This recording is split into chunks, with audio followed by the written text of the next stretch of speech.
하나님께서는 절기를 정하시고 우리가 절기를 통하여서 예수님을 통하여 이루어 가실 구원의 역사를 계속해서 기억하시기를 원하셨습니다.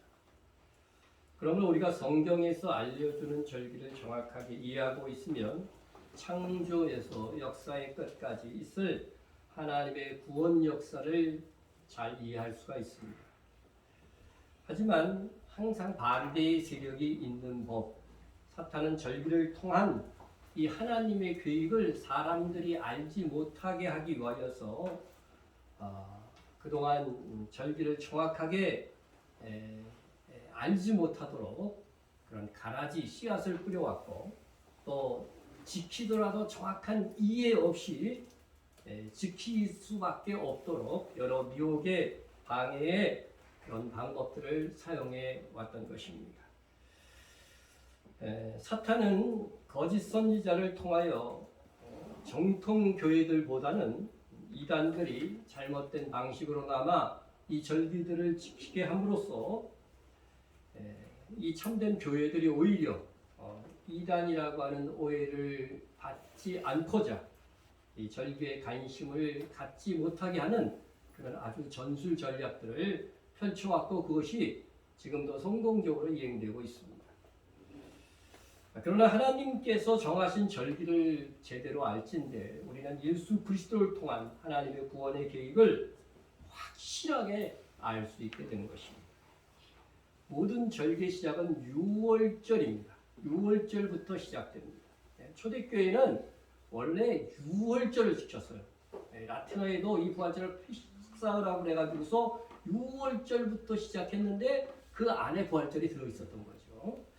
자, 그런데 유월절은 예수님이 오시기 1400년 전에 제정된 것이지만 실제 아담이 타락한 이후부터 속죄제의 제사가 계속 있었던 것을 보면 어린 양의 희생을 통해 모든 사람들의 영혼을 구원하겠다고 하는 이 하나님의 계획은 인간 타락 직후부터 사람들에게 이미 계시되어 있었다고 보는 것이 합당합니다. 오늘은 부활절인 만큼 유월절에서 무교절 그리고 초실절, 부활절의 모형이었던 초실절까지 생각해 보고자 합니다. 하나님께서는 세상의 우상들에게 그리고 세상의 여러 종교들에게 이렇게 도전하는 말씀을 하십니다. 나 여호와가 말하노니 너희 우상들은 소송하라. 야곱의 왕이 말하노니 너희는 확실한 증거를 보이라. 야곱의 왕이신 하나님, 이스라엘의 왕이신, 유대인의 왕이신, 곧 만왕의 왕이신 하나님께서 다른 종교들 보고 말하는 거예요. 우상 종교들 보고 말하는 겁니다. 너희가 신인 것을 확실히 증거를 보여봐. 자, 그 증거를 뭐냐? 어떤 증거를 보여야 하냐면 이렇게 말씀하십니다. 장차 당할 일을 우리에게 진술하라. 앞으로 일어날 일들을 말하는 거죠. 또 이전 일이 어떠한 것도 알게 하라. 과거에 있었던 모든 일들도 알게 하라는 거죠. 우리가 마음에 두고 그 결말을 알아보리라. 혹 앞으로 올 일을 듣게 하며 뒤에 올 일을 알게 하라. 그리하면 너희가 신들인 줄 우리가 알리라. 여기서 우리는 누구예요? 삼위일체 하나님인 거죠. 또 복을 내리든지 재난을 내리든지 하라. 우리가 함께 보고 놀라리라. 이 말씀은 결국은 뭐냐면요, 다른 종교, 다른 이방 신들은 미래의 일들을 알 수가 없다고 하는 거죠. 그리고 그것을 그대로 말하고서 이루어가게 할 능력이 없다는 것입니다. 또 사람에게 복을 내리든지 재난을 내리든지 할 수 있는 그런 존재들이 아니라고 하는 것입니다. 만일 그렇게 한다고 한다면 너희들이 정말 신인 것을 하나님께서 인정해 주겠다, 이렇게 말하는 것입니다. 그러나 그런 일은 일어날 수가 없습니다. 세상 만사를 창조하시고 운행하시고 자기 뜻대로 이루어가실 수 있는 하나님만이 미래를 예언하고 그대로 이루어지도록 역사하실 수 있으십니다. 하지만 하나님께서 절기를 통하여 예언하고 역사 속에서 이렇게 이루어 가시는데 하나님은 미래에 대하여 예언하는 방식이 여러 가지가 있어요. 뭐 역사를 통해서도 말씀하시고 선지자를 통해서도 말씀하시지만 아주 중요한 것 중에 하나가 어느 시대나 변함없이 예언되는 이 하나님의 구원 계획의 이 예언이 뭐냐면은 절기를 통한 예언입니다.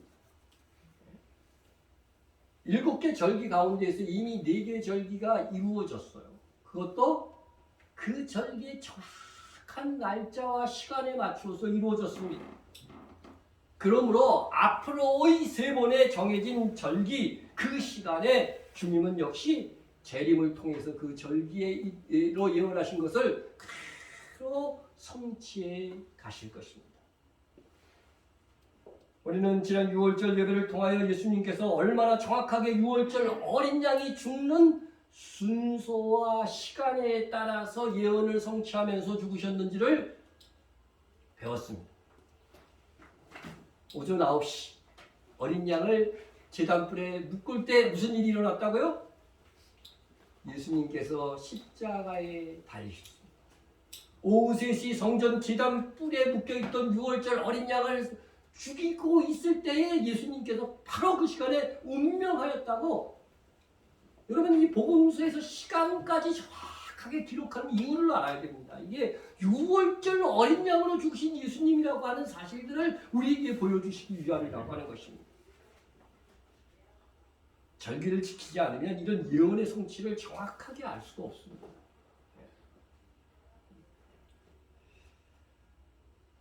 성경에 보면은 예수님이 죽으신 날이 예비일 뭐 그렇게도 나와요. 6월절이라고 나오지만 그런 것들을 갖고서 사람들이 헷갈릴 수가 있는데 여러분들 유대 절기에서 보면은 이 지금 지키는 8일간을 전부 다 6월절이라고도 말하기도 하고 무교절이라고도 말하기도 하고 그런데 정확한 것은 가장 정확한 건 6월절이 있고 그 다음에 나머지 7일간이 무교절이라고 하는 거죠.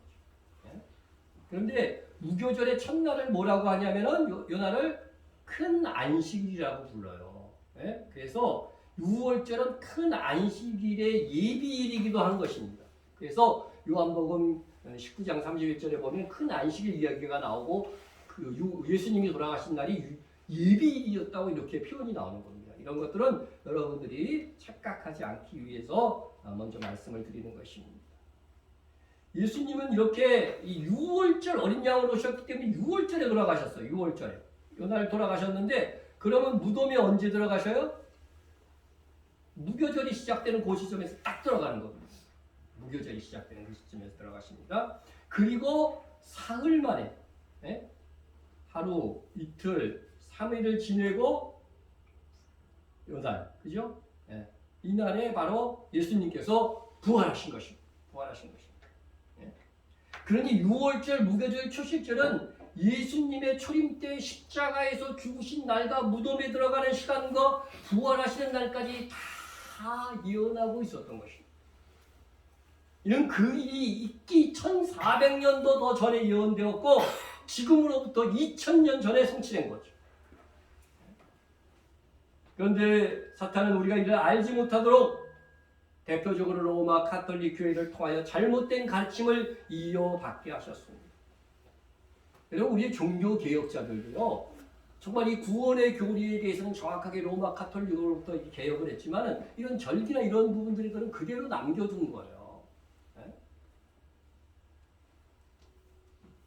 그래서 그들은 예수님이 금요일날 돌아가셔서 주일에 부활하셨다고 하는 그런 가르침을 합니다.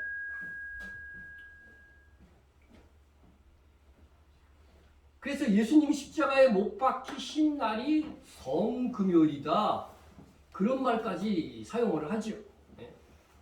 그러나 예수님께서 십자가에 못 박히신 날은 수요일이며 주일이 시작되는 눈 깜짝할 사이라는 정확한 시간에 부활하신 것입니다. 제가 이것을 논증할 것입니다. 최근에 보니까요. 제가 유튜브를 통해서 보니까 김명영 교수라는 분이 동일하게 이런 것들을 밝혔더라고요. 그런데 저는 그 유튜브 발표하기 이전부터 이걸 얘기를 했기 때문에 제가 최초입니다. 그런데 그 유튜브 내용을 이렇게 들어보면은 자기가 최초라고 막 얘기를 하는데 사실은 거기서 배우면서 한 사람이 미국에 있는 어느 신학교에서 예수님이 수요일날 돌아가셨다고 이렇게 가르친다고 들은 걸 보니까 그 전부터 이것에 대해서 정확하게 깨달은 사람들이 소수나마 있었다 그런 생각은 저는 들기는 합니다. 자, 여러분 성경이 일체의 오류가 없는 하나님의 말씀인 것을 믿지요. 그렇다고 한다면 그것을 믿고 있다면 이것이 여러분들의 이해가 될 것입니다. 이것은 제가 이미 2017년도 부활절날 전한 말씀이기도 합니다. 예수님은 생전에 뭐라고 말씀하셨냐면 얼마 동안 내가 땅 속에 있을 것이다, 무덤에 있을 것이다 말씀하셨나요? 얼마 동안?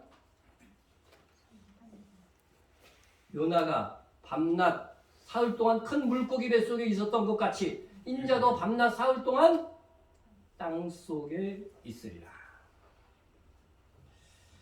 이렇게 정확하게 이게 보면 이 말씀을 보면은요 그냥 3일이 아닙니다. 예를 들어서 예수님이 금요일날 저녁에 무덤에 들어가갖고 주일날 했다면요 무덤에 있는 기간은 하루밖에 안 돼. 만 하루. 네?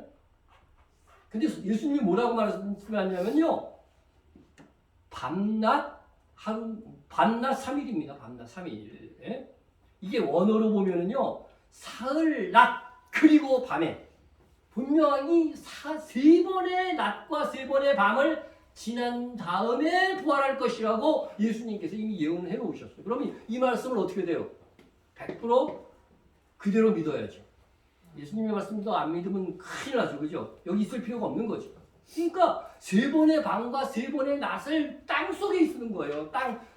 죽으시고 나서 금방 무덤에 들어가신 건 아니니까 죽으신 시간은 빼고 무덤에 들어갈 때 그 시간을 빼고 무덤에 들어간 시간만 밤낮 사흘이라고 하는 것입니다. 그래서 만 72시간이 되어야 되는 거예요. 정확하게. 예수님께서 친히 하신 이 말씀을 우리가 그대로 믿을지인데 예수님의 무덤에서 정확하게 세 번의 낮과 세 번의 밤을 지나시고 부활하셔야 친히 하신 예언이 성취되는 것입니다. 근데 보세요. 금요일날 예수님이 돌아가셨다고 지금 거의 전 세계 교회가 다 가르치고 있어요. 그죠? 네, 이때. 네? 그러면은 자 금요일날 돌아가셨어. 그러면은 밤낮 사흘 지내요. 그러면은 언제 부활하셔? 화요일날 부활하게 돼. 근데 성경에 예수님 부활하신 날짜가 언제예요? 안식일 다음 날. 안식일 다음 날이 무슨 날이에요? 오늘. 주일이죠. 주일이죠. 주일. 오늘이란 말이야. 그러니까 우리가 그때부터 뭐를 지키는 거야? 주일을 지키게 되는 거잖아요. 주님의 부활의 날을 기억하면서. 네? 그러니까 금요일 날에 예수님께서 돌아가셨다고 하는 이 말은요. 이치적으로 어떻게 돼요? 예수님의 말씀에 따르면은 정확하지 않다는 거죠. 틀렸다는 거죠. 정확하지 않을 정도가 아니라. 네? 그러면 예수님께서 이제 어느 시간 언제 부활하실 것인가? 네? 그것을 우리가 정확하게 알고 그걸 기준으로 해서 밤낮 사흘을 뒤로 돌리면 예수님이 무슨 요일에 돌아가시는 것이 확실해지는 거잖아요. 네? 자, 예수님이 무슨 요일 어느 시간에 부활하셨을까? 네. 여러분 안식 후 첫날 그 주일에 부활하신 것은 분명히 성경에 기록으로 나와 있으니까 그건 확실하죠. 네. 그럼 주일 중에 어느 시간에 부활하셨을까? 뭐 그거 깊이 알 필요가 없다고 생각할지 모르지만 또 우리의 부활과 관련해서 이것이 중요하기도 합니다. 예수님은 부활의 첫 열매라고 하셨습니다. 그렇다면 모든 성도들이 부활의 첫 열매이신 예수님께서 부활하신 그 동일한 시간에 우리도 부활하는 거예요. 그렇죠? 그래서 우리가 부활하는 시간을 알아내면 예수님께서 부활한 시간하고 동일한 시간이니까 그때가 예수님이 부활한 시간이다 이렇게 확증할 수 있다고 하는 것입니다. 근데 성경에는요. 우리가 어느 시간대에 부활할 것이라고 하는 말씀이 있어요. 네? 오늘 본문을 보면은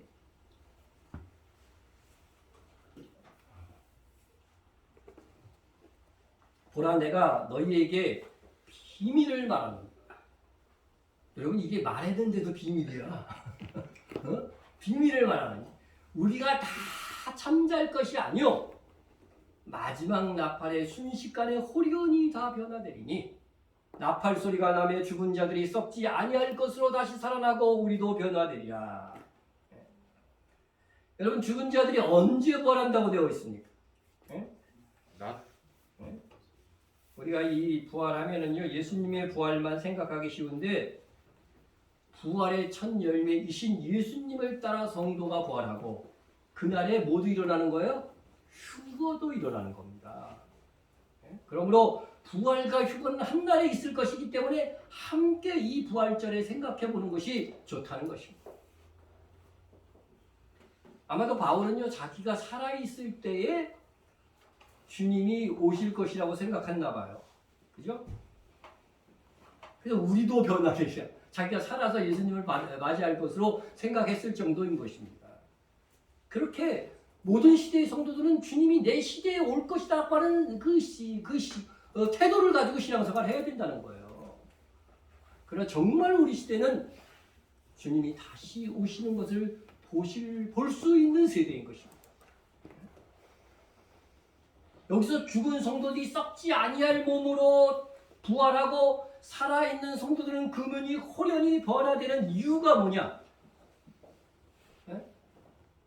이렇게 부활하고 호련히 변화되는 살아있는 성도들이 호련히 변화되는 이유가 뭐냐? 같은 바울이 기록한 성경 데살로니가전서 4장 16절에서 18절을 보면요 그 답을 찾을 수가 있습니다.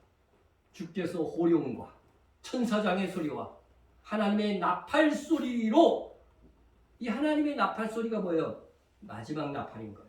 마지막 나팔입니다. 자, 왜냐하면 나팔절에 마지막으로 부는 불이 이 나팔을 하나님의 나팔이라고 부릅니다. 신이 하늘로부터 그때 강림하신다는 거예요. 강림하실 시간이 지금 정해져 있어요. 그때에 그리스도 안에서 죽은 자들이 먼저 일어나고 우리가 읽었던 고린도전서 15장 51절에 있는 말씀 죽은 자들이 썩지 아니할 것으로 다시 살아나고 하고 똑같은 말씀이죠. 그죠? 그러니까 똑같은 시기에 지금 하시는 말씀이에요. 죽은 자들이 먼저 일어나고 그 후에 우리 살아남은 자들도 그들과 함께 구름 속으로 끌어올려 공중에서 주를 영접하게 하시니 그리하여 우리가 항상 주와 함께 있으리라. 여러분 여기서요 우리의 부활이 있을 것에 대하여서 세 가지를 알 수 있습니다. 세 가지. 세 가지를 할 수 있는데 우리 첫 번째는 마지막 나팔 소리 그랬잖아요. 마지막 나팔.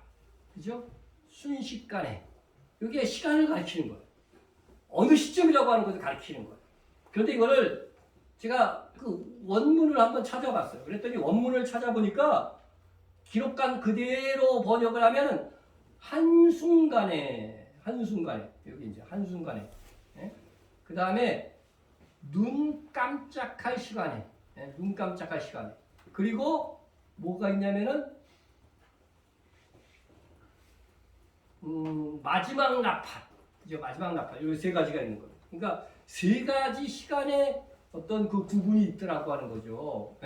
그래서 보면은 여러분 첫째는 한순간에 우리의 부활이 일어난다는 거예요. 성도의 부활이 일어나고 살아있는 성도들도 한순간에 변한다는 거죠. 한순간에. 정말 이건 짧은 시간에 일어나는 일이라고 하는 것이죠. 그리고 둘째는 눈 깜빡할 사이라고 그랬어요. 눈 깜빡할 사이다 일어날 것이라고 했으니까 이거는 한순간에 일어나는 눈 깜빡할 사이다 똑같은 표현이 아니에요. 왜냐하면 이것은요 유대인들의 하루 일과표에 보면 무슨 시간이 있다고 그랬어요? 눈 깜빡할 사이라고 하는 그 시간이 있어요. 그 시간이 눈 깜빡할 시간이에요.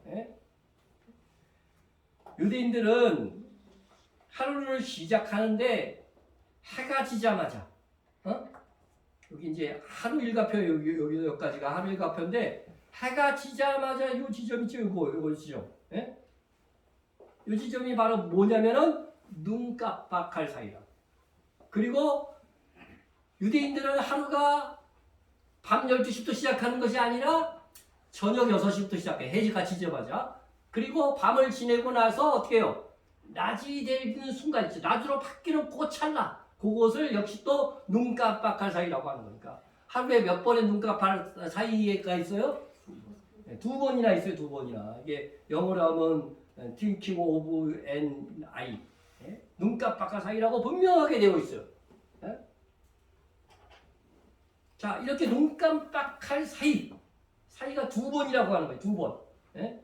그러면 물론 이 시간대는 이스라엘을 기준으로 한 시간입니다. 네? 자, 그런데 이 일과표에 있어서 2번의 눈 깜빡할 사이가 있는데 이 둘 중에 언제를 가리키는 것이냐 하는 거죠. 네? 언제일 것 같아요? 이 첫 번째일 것 같아요? 두 번째일 것 같아요? 첫 번째. 첫 번째. 네. 여기서 보면은 이브닝이라고 써 있어요. 이브닝 눈 깜빡할 사이. 네, 여기서 이제 모닝 눈 깜빡할 사이 이렇게 써 있다고요. 네, 이건 유대인들 앞에서 갖고 온 거니까 정확한 겁니다. 네? 그러니까 우리가 유대적인 어떤 배경들을 알지 못하면 이런 말씀에 대해서 정확한 이해가 힘들다고 하는 거죠. 그러니까 이 마지막 나팔이 부는 순간이 언제예요? 눈 깜빡할 사이예요. 네? 그 시간에 부는 겁니다. 그 시간에. 네? 그러니까 이게 주님의 부활이 주님을 따라서 우리의 부활이 그 시간에 일어날 것이라고 성경이 말씀해 주고 있는 것입니다. 네? 왜 이브닝 눈 깜빡할 사이가 오시냐면요 마지막 나팔이 부는 그 시간과 정해지기도 하지만 유대인들이 모여서 당연히 나팔을 불면 어떻게 됐어요? 맨 마지막에 100번째 나팔이 맨 마지막 나팔인데 그것이 이분 저녁 때 돼서 부르게 되는 것은 당연한 이치라고. 자, 그러니까 예수님께서 부활하신 시간을 우리가 언제로 잡을 수 있어요? 그러면은 우선 안식구 첫날 주일날 부활하신 거예요. 확실하잖아요. 요거는 누구도 부정할 수 없어. 근데 그 시간을 추정하는 데 있어서 언제로 추정해야 되냐면 우리의 부활의 첫 열매니까 당연히 우리가 부활할 시간과 똑같은 시간에 주님이 부활하셨을 거라는 거죠. 그러니까 안식 후 첫날 주일. 그죠? 주일 언제? 눈 깜빡할 시간. 그러니까 저녁 6시가 시작돼서 좀 있다가 그때 딱 부활하셨을 것이라고 하는 것입니다. 네? 자, 안식일에 자 보시면은 6월절에 예수님께서 돌아가셨어요. 그래서 이때부터 어떻게 돼요? 무덤에 들어가신 거죠, 그죠? 무덤에 들어가신 거예요. 그러면 눈 깜빡할 사이가 이제 3일이 지나야 돼요, 그죠? 자, 시작하자마자 이때가 밤이야, 그죠? 네?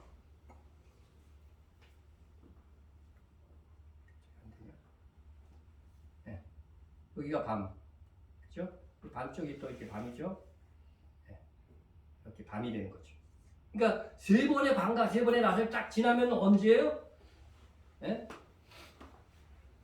요 시간, 그죠? 두 번의 눈 깜빡할 사이가 있는데 첫 번째 눈 깜빡할 사이 요때 부활하는 거예요. 여기가 눈 깜짝할 사이 예수님께서 부활하신 시간이라고 하는 것입니다.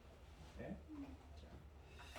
자, 그래서 눈 깜빡할 사이에 부활한 것은 확실하고 그리고 이 날이 무슨 날이 되어야 돼요? 주일이 되어야 된다고 하는 거죠. 그죠? 안식구 첫날이 되어야 된다는 거죠. 네? 안식구 첫날 요 날이. 네. 자, 그럼 보면은 안식구 첫날에 부활하였다는 것도 그래도 말씀으로 확인을 하고 갑시다. 다 알지만 안식일이 다 지나고 안식구 첫날이 되려는 새벽에 막달라 마리아와 다른 마리아가 무덤을 보려고 갔더니 여러분 이 당시에는 일요일이라고 하는 말이 있었어요? 없었어요? 없었어요. 그러니까 성경의 기준에서 안식구 첫날이 로마의 그런 그 말들이 다 지금 세상을 지배하고 있는 거 아니에요. 예? 근데 안식구 첫날은 당연히 안식일이 토요일이니까 안식구 첫날은 주일인 거죠. 예수님이 주일날 부활하신 것입니다.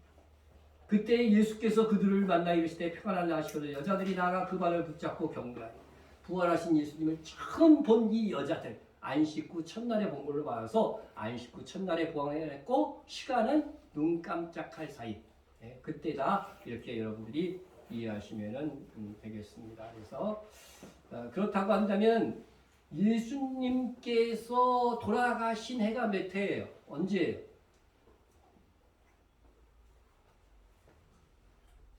언제일까요? 예수님께서 태어나신 그때를 기준으로 해서 뭐를 정해요? 기원 전, 기원 후를 정하잖아요. 그죠? 네. 그래서 BC가 뭐예요? Before Christ. 그죠? 예수님이 오시기 전이라는 뜻이고, AD는 주님의 해라고 하는 말이에요. 이건 라틴어에서 나온 것인데, 아노는 성경에 나오는 아도나이, 주라고 하는 뜻이에요. 주. 그리고 도모니는 이게 해, 한 해를 얘기하는 거예요. 그래서 주님의 해, 주님이 태어난 해라고 하는 뜻인 것입니다. 그래서 세계는 다 이 주님이 태어난 일을 기준으로 해서 어쨌든 역사에 중심에 예수가 있다고 하는 것을 스스로 다들 인정을 하고 있는 것입니다. 네? 자, 그런데 예수님께서 태어나신 해가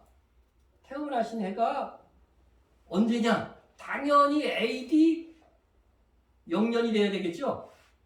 근데 역사가들이 잘못한 게 0년도 없고, AD 1년 뭐 이렇게 BC 1년 해갖고 2년이 없어져 버렸어.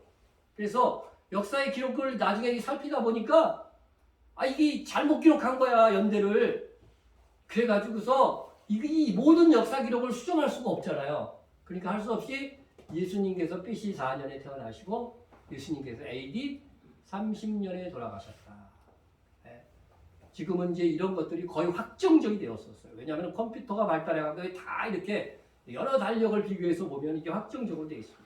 그래서 뭐 AD 32년에 돌아가셨다 그런 사람들은 이런 정확한 이해를 하지 못해서 그런 거죠. 그래서 그러면은 여러분 예수님께서 돌아가신 해에도 틀림없이 여러분 이 부활절이나 유월절이나 이 요일은요 매년 바뀝니다. 우리나라 음력이 매년 요일이 바뀌듯이 매년 바뀌어요.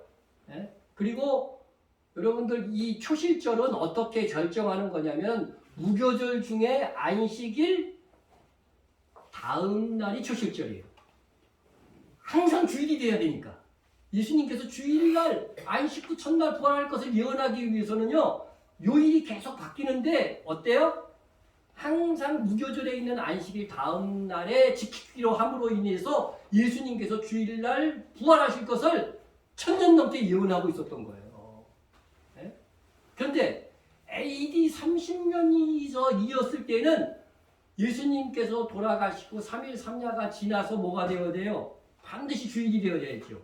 요일이 계속 바뀌니까. 그래서 AD 30년 때 정말로 6월절이 수요일이었고 그리고 3일 3야를 지나서 주일이었는가?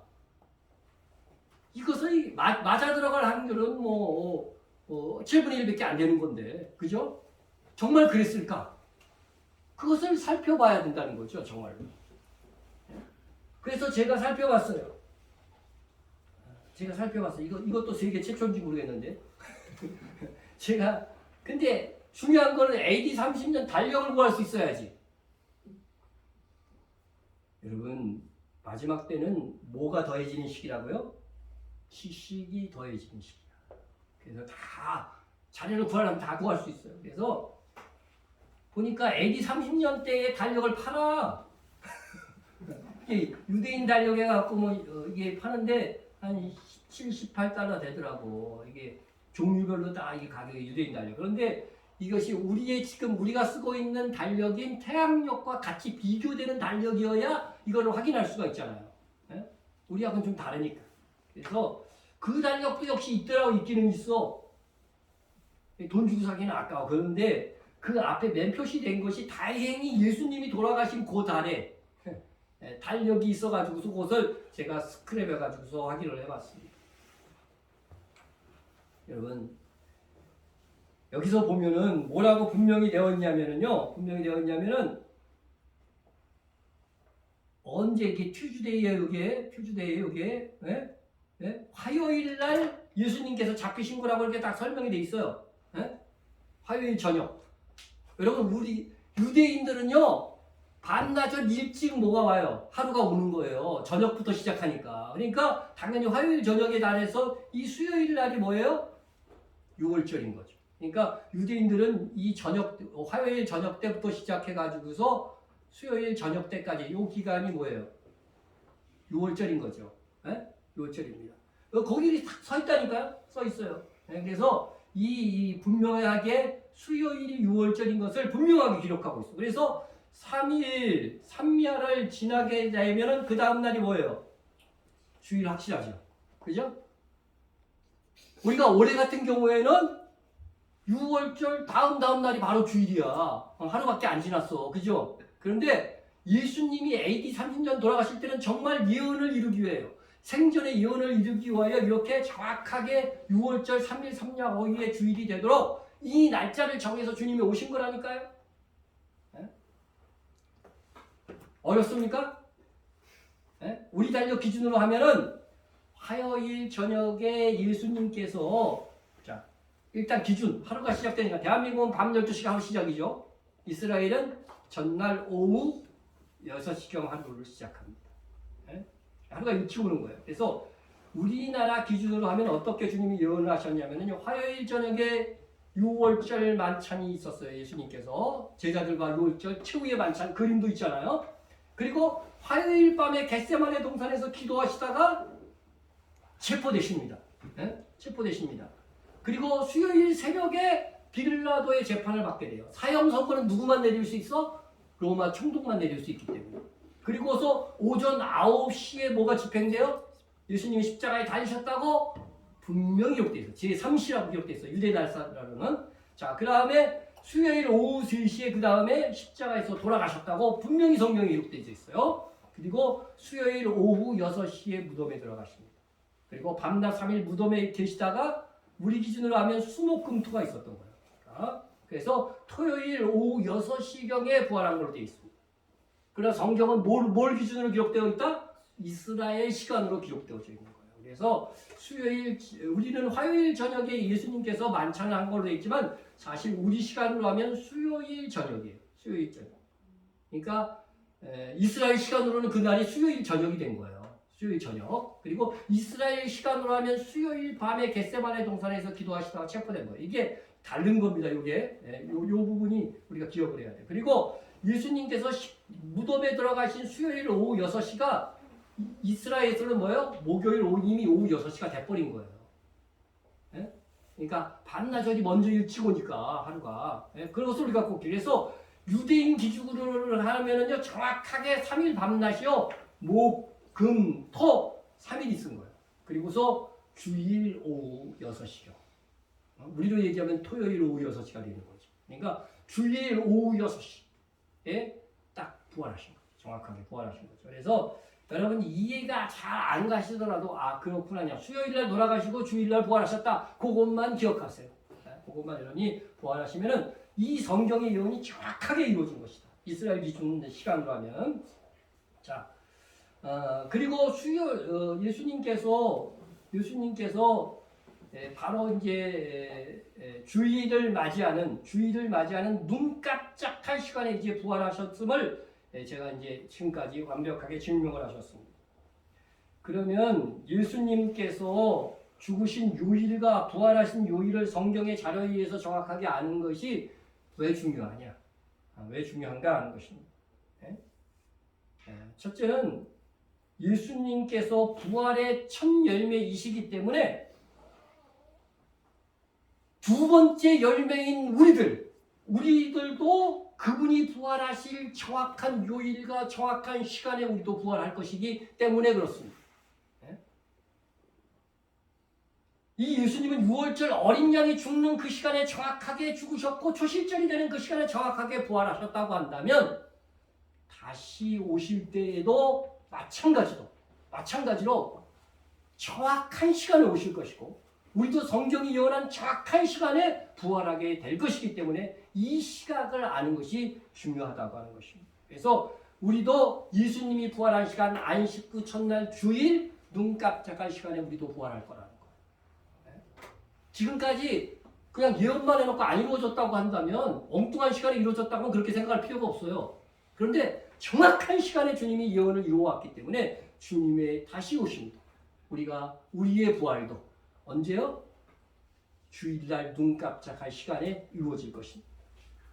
둘째로 마태복음 12장 40절과 고린도전서 15장 51절을 근거로 같은 이유로 주님이 부활하신 시간과 동일하게 주일 중에서도 눈 깜짝할 시간, 우리 시간으로 하면 토요일 저녁 부활할 것이라고 하는 우리가 확신을 가질 수가 있고, 그날은 동시에 주님께서 공중 강림하시는 날인 것입니다. 그러니까 종합적으로 얘기하면은, 그래서 예수님께서 공중 강림하는 날은 나팔절이라고 했죠, 그죠? 나팔절을 통해서 예언하는 거예요. 그래서 우리의 부활할 날짜를 여기서 다 추정할 수가 있는데, 첫째는 나팔절이에요. 그날이 또 무슨 날이 되어야 돼요? 주일이 되어야 돼요. 어느 시간이어야 돼요? 눈 깜짝할 사이. 예? 우리나라 기준으로 하면 오후 6시경 될 거예요. 6시경이 좀 지나서. 이것을 아는 것이 왜 중요하냐면요, 우리의 성도의 부활과 휴거가 있는 날을 아무 때나 기다릴 것이 아니라, 마지막 나팔이 부는 나팔절도 3일이에요. 전야까지 합치면 3일인데 마지막 나팔을 부는 그 3일째가 반드시 주일이 되는 해를 골라서 기다리는 것이 타당하기 때문에 그렇습니다. 네? 그럼 나팔절 3일째가 주일이 되는 해를 어떻게 알 수 있느냐? 여러분, 그것은 그렇게 어렵지 않습니다. 유대 달력이 없더라도 인터넷에서 검색만 해보면 나와요. 네, 나옵니다. 네, 그래서 예를 들어서 2026년 나팔절 하고 이렇게 치면은요, 거기 자동으로 3일간의 나팔절이 나와요. 그리고 세 번째 나팔절이 주일인 것만 확인하면 되겠죠. 그래서 요일도 거기 다 나오더라고요. 네. 제가 정확하게 얘기 안 하는 것은 뭐 관심 있는 분들은 볼 것이고, 주님 사모하시는 분들은 찾아볼 것이고, 그렇지 않은 분들은 그냥 지나갈 것이라 생각하기 때문에 그렇습니다.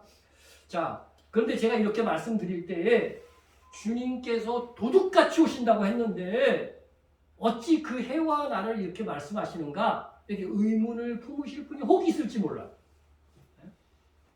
그러나 주님의 날, 주님이 강림하신 날을 도둑같이, 주님이 오는 날을 도둑같이 맞이하는 사람은 어떤 사람들이에요? 성도는 성도인데 깨어있지 않은 성도라고요. 깨어있지 않는. 그것들은 주님이 다시 오심을 사모하지 않는 사람들이라고 하는 거예요. 따라서 주님의 오심이 도둑이 이르는 것처럼 알 수 없는 시간대에 맞이하는 사람은 성도이지만, 예수님을 믿었지만 깨어있지 못한 성도라고 하는 것을 증명하는 거예요. 그래서 주님이 도둑같이 온다는 말씀 앞뒤를 제가 다 찾아봤어. 그때 다 뭐가 있는지 아세요? 거기에 교훈으로 깨어있으라. 깨어있어.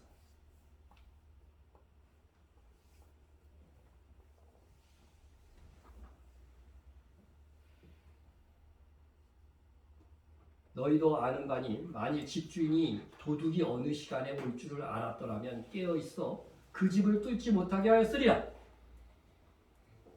이러므로 너희도 준비하고 있으라. 생각지 않은 때인 자가 오리라. 여러분, 도둑같이 온다는 것은, 예수님이 도둑같이 온다는 건 생각지 않을 때 온다는 말이 아니에요. 근데 그런 사람들에게 어떤 사람이냐? 보세요. 이어지는 말씀을 보세요. 만일 그 악한 종이 마음에 생각하기를 주인이 더디 오리라 하여 동료들을 때리며 술 친구와 더불어 먹고 마시게 되면 생각지 않은 날, 그죠? 생각지 않은 날, 알지 못하는 시각에 그 종의 주인이 이르러 엄히 때리고 외식하는 자가 받는 벌에 처하리니 거기서 어떻게 돼요? 슬피 울며 이를 갈게 됩니다. 여러분, 이렇게 생각지 않은 날에 예수님을 맞이하는 사람들은 악한 종이에요. 종은 종인데 악한 종이에요. 그리고 또 보세요. 예수님께서 사대교회에 편지한 내용입니다. 이게 마태복음 25장 30절 달란트 비유에서도 똑같은 말씀이 있습니다. 무익한 종을 바꿔 얻은 데 내쫓으라. 거기서 뭐가 있다고요? 슬피 울며 이를 가라. 그러니까 달란트 비유에서 악한 종도 역시 신자는 신자이지만 어떤 사람들이라는 거예요? 악한 종이라는 거예요. 자, 그리고 사대교회 하신 말씀을 이제 봅니다. 그러므로 내가 어떻게 받았으며 어떻게 들었는지 생각하고 지켜 뭐라고요? 회개하라. 회개할 자들. 만일 일깨지 않으면 이것은 무슨 뜻이에요? 회개하지 않는 자를 얘기하는 거죠. 회개하지 않고 있으면 어떻게 돼요? 내가 도둑같이 이르리니 어느 때에 내가 이럴지 내가 알지 못하리. 여러분, 회개하지 않고 깨어있지 않는 성도들에게 예수님께서 어떻게 오시는 거예요? 도둑같이 오시는 거예요. 그런데 거의 대부분 성도들 무덤은요, 주님이 도둑같이 오시는데 어떻게 알아? 그렇게 갖고 아주 모르는 것들을 아주 다 당당하게 얘기해. 형제들아, 때와 시기가 있는 너희에게 쓸 것이 없으면 주의 날이 밤에 도둑같이 이룰 줄을 너희 자신이 자세히 알기 때문에. 여러분, 이 데살로니가 교회에 이 바울이 쓴 편지인데 사도행전에 보면은요, 데살로니가 교회를 개척하고 만든 기간은 딱 3주밖에 안 돼. 3주. 근데 3주 동안 가르치면서 예수님의 구원과 뭐까지 다 가르친 거예요? 재림까지 다 가르친 거예요. 이게 복음인 거예요, 사실은요. 대부분의 예수님의 십자가는 전하는데 다시 오실 예수님에 대해서 얘기를 하지 않아. 근데 3주간 성경 공부 시켰는데도 그 교회 교인들이 뭐예요? 예수님께서 도둑같이 올 것이라고 하는 걸 다 안다는 거죠. 다 알고 있다는 것이죠. 그럼 도둑같이 오는 것이 다 알면 정말로 예수님이 도둑같이 오시는 것이냐? 이거는 기본이라. 성경을 하나만 알고 둘은 모르면 안 돼요. 이어지는 말씀을 한번 보세요. 형제들아, 너희는 어둠에 있지 아니하면 그날이 도둑같이 너희에게 임하지 못하니. 성도이지만 어둠 속에 있는 자들만이 도둑같이 예수님이 임하는 거예요. 너희는 다 빛의 아들이요 낮의 아들이라. 우리가 밤이나 어둠에 속하지 아니하나니 그러면 우리는 다른 이들과 같이 자지 말고 오직 깨어 정신을 차릴지라. 네? 우리는 분명히 그날이 도둑같이 임하지 않는다고 되어 있잖아요. 그러니까 빛의 아들, 낮의 아들이라고 하는 것을 여러분이 스스로 증명하려면 뭐냐면 주님 다시 오실 때가 언제인지 감을 잡고 있는 사람이 되어야 되는 거예요. 그렇지 않으면 악한 종인 겁니다. 성경의 기준이 그렇잖아요. 네?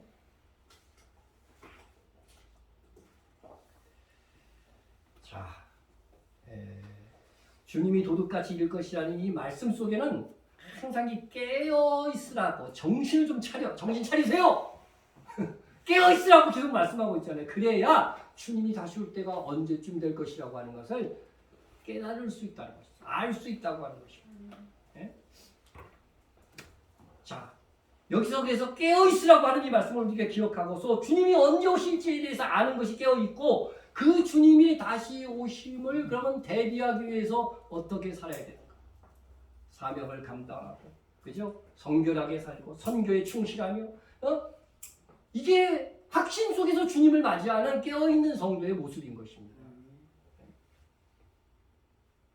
우리는 그동안 부활절하면 예수님의 부활에만 집중하여 기뻐 감사하는 날로 지켰을지 모릅니다. 그러나 예수님의 부활은 초실절의 성취로서 나팔절을 바라보게 한다는 것입니다. 초실절에 주님은 정확하게 이미 부활하셨습니다. 나팔절 그날에 주님은 공중 강림하실 것이고, 바로 그날 그 시간에 그리스도 안에서 죽은 자들이 먼저 썩지 않을 몸, 영생의 몸으로 부활한 다음에 우리 살아남은 성도들과 함께, 변화된 성도들과 함께 어떻게 돼요? 구름 속으로 끌어올려져서 공중에서 주를 영접하게 된다는 겁니다. 그리고 남겨진 성도는 그럼 어떻게 돼요?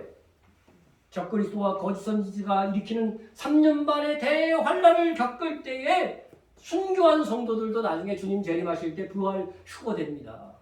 그리고 그 성도들은 아버지 하나님이 계신 성전까지는 못 가고 바로 지상으로 내려오는 거예요. 네? 그래서 주님의 지상 재림하여 만왕의 왕으로 통치하는 거기에 참여하게 되는 것이죠. 이것이 바로 고린도전서 15장 23절과 계시록 20장 5절에서 말하는 첫째 부활입니다. 첫째 부활. 이 첫째 부활에 참여하는 자들에게 있어서의 혜택이 뭐라고 말씀하고 있어요? 이 첫째 부활에 참여하는 자들은 복이 있고 거룩하다. 둘째 사망이 그들을 다스리는 권세가 없고 도리어 그들이 하나님과 그리스도의 제사장이 되어 1000년 동안 그리스도와 더불어 왕으로 타리라. 이 혜택이 주어지는 거예요. 여러분, 첫째 부활이 있다고 하는 거는요, 둘째 부활도 있다는 말이에요, 없다는 말이에요? 이 성도 중에요, 첫째 부활에 참여하는 자들만 이 왕으로 타는 권세를 차지하는 거예요. 네? 성경은 일관되게 구원을 받되 상 받을 성도와 그렇지 않은 성도가 있음을 계속해서 말씀하고 있고 중요하게 나누고 있다는 사실을 아셔야 됩니다. 만일 누구든지 그 위에 세운 공적이 그대로 있으면 상을 받고, 여러분이 그런 사람들이 되세요. 누구든지 그 공적이 어떻게 돼요? 불타면 해를 받고. 여러분 중요한 것은요, 구원은 취소될 수 없지만 상은, 우리의 공적은 어떻게 되는 거예요? 취소될 수 있다는 거예요. 뭐 때문에 취소될까요? 우리의 죄악. 네? 그래서 바울이 자기 몸을 쳐서 목적시킨다고 하는 이유가 거기에 있는 거죠. 그 공적이 불타면 해를 받으리니 그러나 자신은 구원을 받되 불 가운데서 받은 것과 같아. 여러분, 많은 성도들이 예수님을 믿었으니까 상은 받지 못해도 천국은 간다. 하나님의 나라는 간다. 그렇게 생각합니다. 틀립니까? 맞습니까? 맞습니다. 그죠? 맞아요. 그런데 그 다음 생각이 더 문제인 것입니다. 천국에서 내가 이렇게 사니까 상은 못 받더라도 그래도 천국이니까 괴로움과 고통이 없는 아주 만족한 세상에 살게 되리라고 하는 것입니다. 맞습니까? 틀립니까? 그들은 천국에서는 심부름꾼이라도 행복할 거야 이렇게 생각을 하는 거죠. 근데 여기까지도 맞습니다. 사실. 그러나 여기에 만족하고 이 정도면 됐지 하고 살아가는 거예요. 태평하게. 그러나 여러분 명심하십시오. 이러한 구원은요, 바깥 어두운 데서 1000년 동안 아까도 나오죠. 슬피 울며 이를 가는 징계를 거친 다음이에요. 여러분 말씀을 좀 잘 보세요. 네? 공적이 불타면 뭘 받아요? 해를 받는다고 돼 있잖아요. 이게 상은 못 받아도 뭐 어려움은 없다 이런 뜻입니까? 해 받는다고 돼 있잖아요. 해 받는다고. 상만 못 받는다고 돼 있어요? 해를 받는 거예요. 여러분 불 가운데서 받는 것과 같은 구원이에요. 이게 아무런 징계도 아무런 벌도 받지 않고서 받는 구원이에요? 여러분 불 가운데서 살아났어요. 예? 불 가운데서 살아났으면 이 사람이 아무 고생도 안 했어요? 아무 고생도 안 하고 구원받은 거예요? 예? 이거는 말이지. 요새 전쟁이 있으니까 우크라이나의 그 러시아의 포격 속에서 간신히 살아나온 사람들의 모습과 같은 거예요. 이 사람들 개고생했습니다. 그리고 나서 구원받는 거예요. 예? 여러분 불난 집에서 나온 사람 봤어요? 그런 경험이 참 있으면 여러분에게 이게 실감나게 다가오는데. 예? 그래서 제가 보여드리겠습니다. 이 꼴이에요. 이 꼴로 구원받는 거예요. 정말 불 가운데서 전신 화상을 입고 살아난 사람의 이 사진이 있더라고요. 예? 이런 모습이에요. 이런 모습. 근데 이게 나는 상을 받지 벌은 안 받을 거야 이렇게 생각해야 됩니까? 불 가운데서 받은 구원이? 슬피 울며 이를 가는 그런 고통의 현장들이 있는 거예요. 이렇게 생각해도 경각하지 않는다면 뭐 할 수가 없어. 나는 하나님 앞에서 내가 할 말과 할 도리를 난 다 했다고 생각해.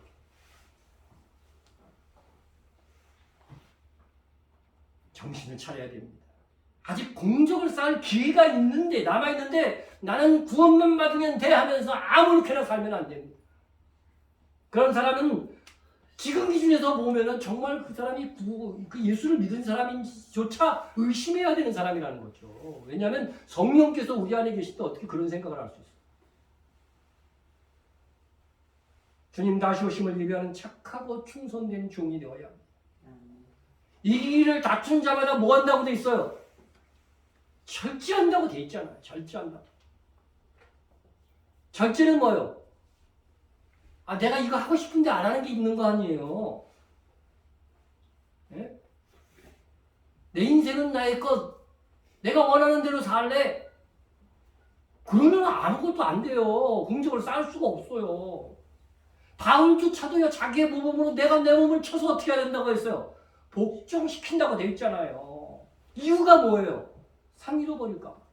여러분 계속 3개월 동안 우리가 암송하는 이 말씀의 의미, 여러분을 암송하게 하는 그 의미를 여러분들이 알았으면 좋겠어요. 운동장에서 다름질하는 자들이 다 달릴지라도 오직 상을 받는 사람은 한 사람인 줄 너희가 알지 못하느냐. 너희도 상을 받도록 이와 같이 다른지라. 이게 지금 구원의 문제가 아니라 무슨 문제예요? 상 문제예요. 상. 그래서 연달아서 연기하는 거예요. 대부분 사람들이 이게 연달아 안 해오니까 그 전체 수업을 못 보더라고요.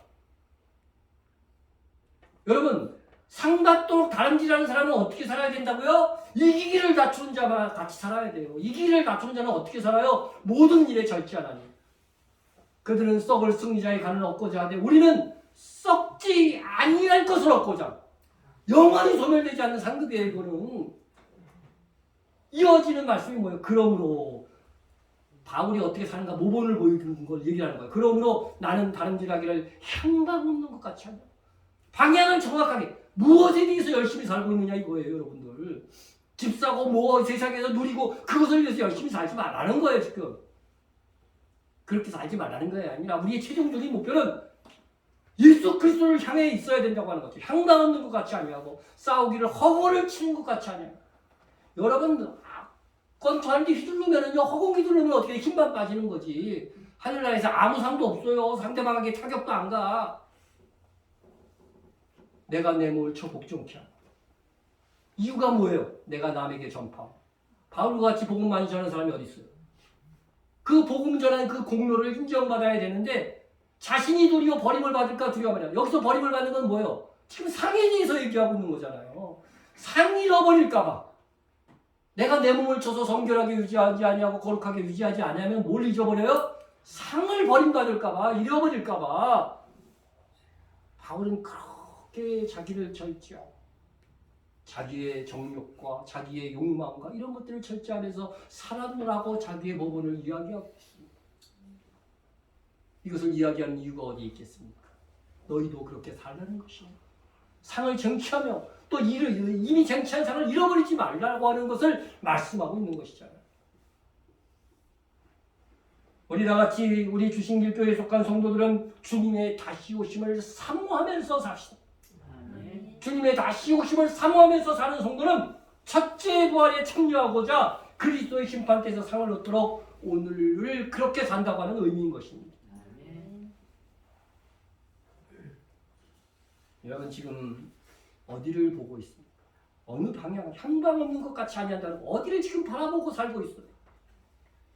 무엇을 위해서 그렇게 치열하게 싸우십니까? 무엇을 위해서 치열하게 공부하고 무엇을 위해서 그렇게 치열하게 돈을 벌고 오직 주님을 위하여 충성되게 삽시다. 그것이 곧 우리 자신을 위한 삶이 되는 것입니다.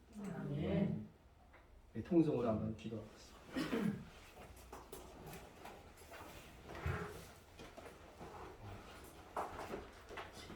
우리 죄를 위해서 죽으시고 우리의 더 좋은 부활을 위하여 살아가는 예수님께 찬양과 영광과 감사를 드립시다. 그리고 다시 오실 주님을 사모함으로 거룩하게 살겠습니다. 착하고 충성된 종으로 살겠습니다. 기도하시고요.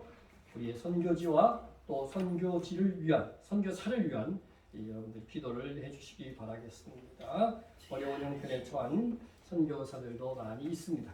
위에서 함께 기도해 주시기 바랍니다. 통성으로 기도합니다. 불안과 은혜가 충만하신 하나님 아버지, 우리 죄를 위하여 죽으신 주님, 아버지 하나님이심에도 불구하고 사람의 모양으로 나타나셔서 죽기까지 부족하신 주님의 공로 때문에 그리고 그분의 아버지 하나님 예수님의 부활하신 때문에 우리가 이제 아버지 하나님 더 좋은 부활, 아버지 하나님의 둘째 부활이 있을 줄로 믿습니다. 아버지 하나님 천년에 계신 주님의 부활 때문에 우리가 아버지 하나님의 부활의 마지막 열매가 되는 줄로 믿습니다.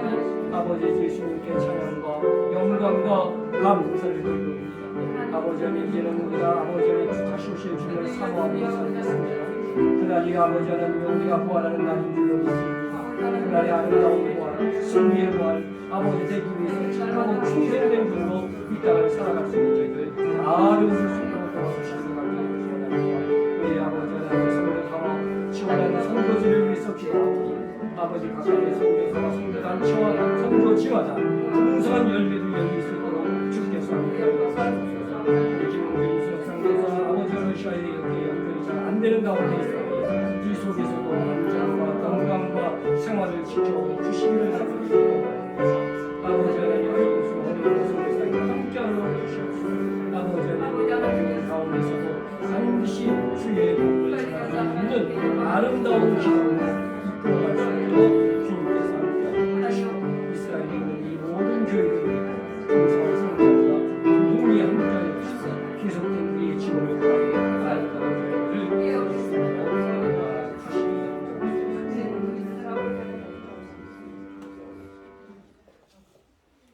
예수를 죽은 자 가운데서 살리신 이의 영이 너희 안에 거하시고 그리스도 예수를 죽은 자 가운데서 살리시니가 너희 안에 거하시는 그의 영으로 말미암아 너희 죽을 몸도 살리시리라. 그리스도 예수를 죽은 자 가운데 살리신 하나님 아버지 우리의 죽을 몸도 살리실 것을 믿습니다. 주님이 부활하신 그날 그 시간대에 우리도 언젠가는 부활할 것을 믿습니다. 그러나 첫째 부활과 마지막 부활이 있다 말씀하시오니 우리가 상을 받는 첫째 부활에 참여하는 자 되기를 원합니다. 정말 원하옵건대 이제 다시 오실 주님을 사모하렵니다. 주님의 다시 오심을 준비하는 삶을 살겠습니다. 뒤로 물러나 침륜에 빠지는 자가 아닌 일어나 머리를 드는 믿음의 적극적인 신자의 삶을 살겠습니다. 우리 마음에 거룩한 결단을 주시고 그렇게 살아갈 수 있도록 성령의 충만함으로 채워 주옵소서. 다시 오실 예수님의 이름으로 기도드립니다.